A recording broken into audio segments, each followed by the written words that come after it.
by Carol Cujec and Peyton Goddard is inspired by the true story of one of the writers, Peyton Goddard.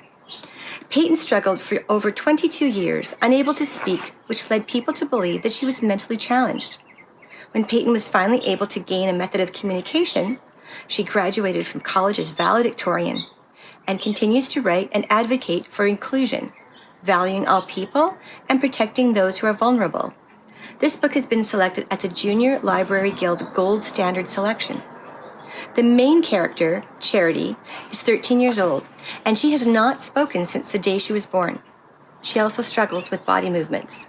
She endures hearing people talk about her like she isn't there, treating her like she has no thoughts or feelings and can't communicate with the outside world. She says, "I begged for words. My ears work, my brain understands. Can't you see I'm a real person?" Charity's mom and dad believe she's in there somewhere, but they have little support from the school that Charity attends.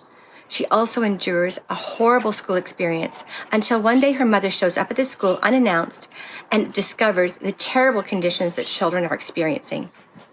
Charity is given a chance to go to the public school on a trial basis. There, she meets a group of students who accepts her and teachers who can help Charity learn to communicate with the help of a computer. This powerful book inspires the question, what would I do if I could not communicate with the world? How would I feel?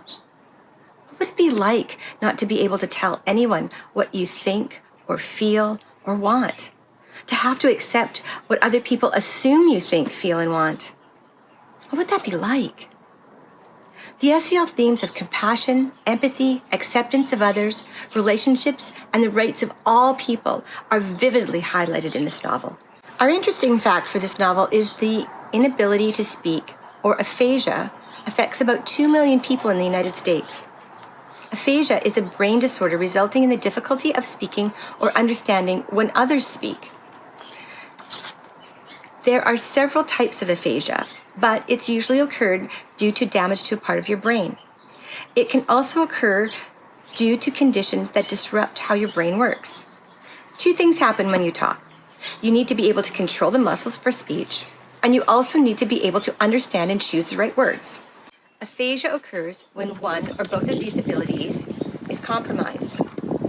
The Aphasia Research Project at the University of Arizona is working to understand how the brain supports spoken and written language, the nature of language impairments in adults, and developing and testing behavioral treatments. Well, that's it. Thank you so much for joining us today for another Socratic Seminar review. As always, check out the Emozi connection links below and have a wonderful day.